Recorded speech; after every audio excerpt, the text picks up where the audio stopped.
গ্রামে জল জমে বিপর্যস্ত। জল জমার কারণে স্কুলে শিক্ষক শিক্ষিকা উপস্থিত থাকলেও নেই ছাত্রছাত্রী। রাস্তা অবরোধ করে বিক্ষোভ দেখায় গ্রামবাসীরা।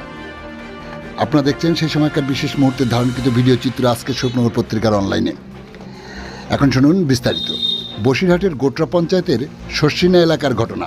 গত 3 দিনের অবিরাম বৃষ্টিতে শর্ষিনা ও গোকনা এই দুটি গ্রামে জল জমে রয়েছে। কোথাও হাঁটু পর্যন্ত, আবার কোথাও কোমর সমান জল। বাড়ির ভিতরে, ঘরের ভিতরে পর্যন্ত ঢুকে আছে জল। গ্রামের জল নিকাশি ব্যবস্থা এতটা খারাপ যে জল সরছে না। এলাকার মানুষ বহুবার পঞ্চায়েতে জানিয়েও কোনো কাজ হয়নি। অবশেষে আজ গ্রামবাসীরা রাস্তা অবরোধ করতে বাধ্য হয়। অন্যদিকে শর্ষিনা প্রাইমারি স্কুলের প্রধান শিক্ষিকার দাবি, গ্রামে জল জমেছে, বাচ্চারা গ্রাম থেকে বাইরে বের হতে পারছে না, সেই কারণেই ছাত্রছাত্রীরা স্কুলে আসেনি।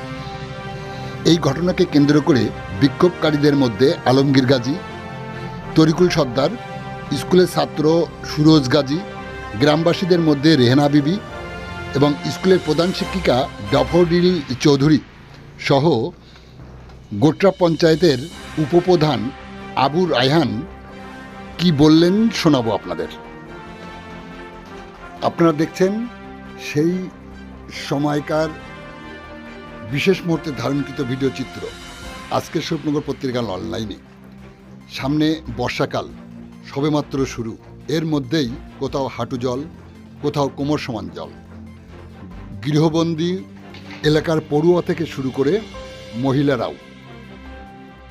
এই দুরবস্থা থেকে বাঁচতে গ্রামবাসীরা রাস্তায় গুড়ি ফেলে পথ অবরোধ করে বিক্ষোভ দেখাতে শুরু করে। আপনারা দেখছেন সেই সময়কার ধারণকৃত ভিডিও চিত্র। আমাদের সাথে থাকুন, দেখতে থাকুন।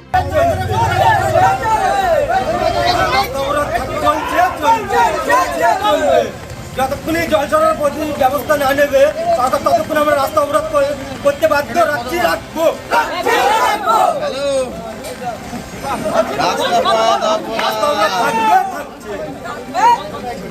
বলো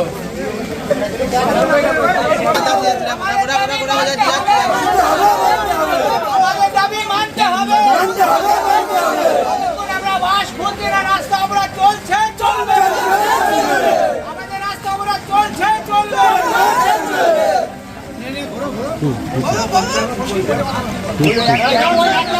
আপনাদের এই রাস্তা অবরোধ কেন?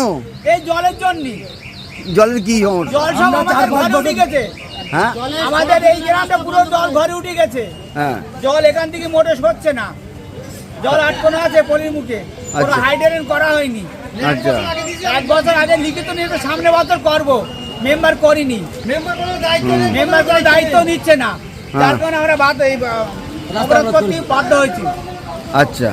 আমাদের আপনার নাম? আমার নাম তরিকুল সর্দার। আচ্ছা, কি অবস্থা আপনাদের? আমাদের পায়খানা বাথরুমে ঘরে আমরা কোথাও যেতে পারছি না, জল উঠে গিয়েছে। তারপরে আমাদের ঘরে সাপ ঢুকছে, রান্না বান্না করতে পারছি না। সব উনুন সব ভেঙে উই দেখে সব জল এসব কি হয়েছে সব। তারপর আমরা একদম রান্না খাবার সব আমাদের বন্ধ আছে 3-4 দিন। আপনারা কি চাচ্ছেন?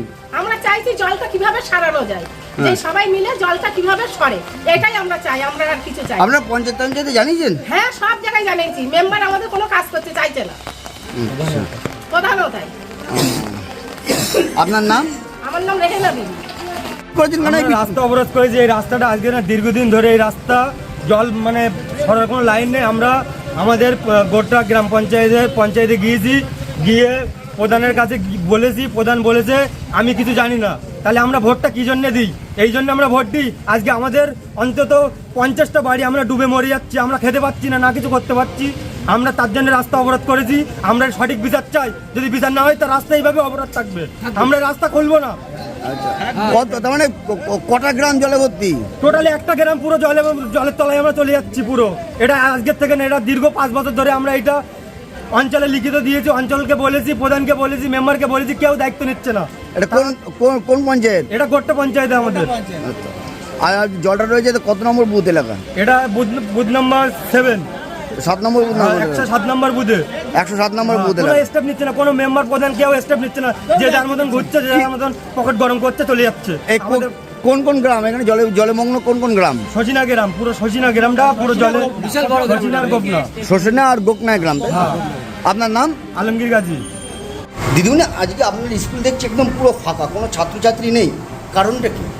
ভারী বর্ষণে চারিদিকে জল জমে গিয়েছে, বাচ্চাদের বাড়িতে উঠোন রান্নাঘর সব জলে একাকার, যার জন্য বাচ্চারা বার হতে পারে না, ওই জন্য স্কুলে আসেন। সেই জন্য স্কুল বন্ধ। বন্ধ না, আমরা এসছি। আপনারা এসছেন, হ্যাঁ, তার মানে শিক্ষকরা আছে, ছাত্র নেই। ছাত্র এসছে, খুব কম এসছে। আচ্ছা, আচ্ছা, আচ্ছা। আপনার নাম? আমার নাম হ্যাঁ। ড্যাফোডিল চৌধুরী। হ্যাঁ, ড্যাফোডিল চৌধুরী। ড্যাফোডিল চৌধুরী। আচ্ছা, আর প্রধান শিক্ষিকা।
কোটরা অঞ্চলের শশীলা বাজার সংলগ্ন বিভিন্ন এলাকায় জল জমে রয়েছে, ঘরের মধ্যে জল, প্রচন্ড দুর্ভোগে, জল সরানোর কোনো ব্যবস্থা নেই। এলাকার মানুষজন রাস্তা অবরোধ করে বিক্ষোভ দেখাচ্ছে, কি বলবেন? বিষয়টা হচ্ছে এগুলো তো যে যেখানে বাড়িঘর দর করেছে, বিশেষ করে সজনে মার্কেটের কথা যদি আপনি বলেন, সেখানে আমরা দেখেছি যে বাম জামানায় সমস্ত বাড়িগুলো করেছে অবৈধভাবে, এবং সেই অবৈধভাবে বাড়িগুলো করার কোনো পারমিশন নেই গভর্নমেন্টের। সেই পারমিশন না থাকা বাড়িগুলোর সামনে যে জল যাওয়ার জায়গাগুলো ছিল সেইগুলো সব ভরাট করে ফেলেছে। ভরাট করে তার উপরে অধিকাংশ জায়গায় কেউ দোকান করেছে, অধিকাংশ জায়গায় কেউ দেখা গেছে যে ওই বাড়ির সামনে ঢালাই করে ঢালাই দিয়ে দিয়েছে। তো সত্ত্বেও আমরা ওখানে গত বছর কেটে কুটিয়ে খানিকটা জল সরার ব্যবস্থা করে দিলাম। শুনছি ওখানে কয়েকজন দোকানদার তারা তাদের বাড়ির সামনে দিয়ে জল যেটা যেত সেটা আটকে দিয়েছে, বলছে আমরা এখান থেকে যেতে দেবো না। এটা আমরা প্রশাসনিক ভাবে আমরা ব্লক ডেভেলপমেন্টকে জানিয়েছি গত বছর যে এখানে এই সমস্যা হচ্ছে। আমরা আমাদের পঞ্চায়েতগত ভাবে ওখানে ওই কাজটা, ওখানে যে কাজটা করার দরকার সে কাজটা পঞ্চায়েতের ত্রিস্তর পঞ্চায়েতের সেরকম ফান্ড নেই। এই কাজ করতে গেলে জেলা পরিষদ অথবা পঞ্চায়েত সমিতি করতে পারে। আমরা অলরেডি ব্লক ডেভেলপমেন্টকে জানিয়েছি। খুব তাড়াতাড়ি সমস্যার সমাধান হবে বলে আশা করছেন, তাই তো? আশা করছি সম্ভবত বর্ষার পরেই ওই কাজটা ধরবে। আচ্ছা, ঠিক আছে দাদা।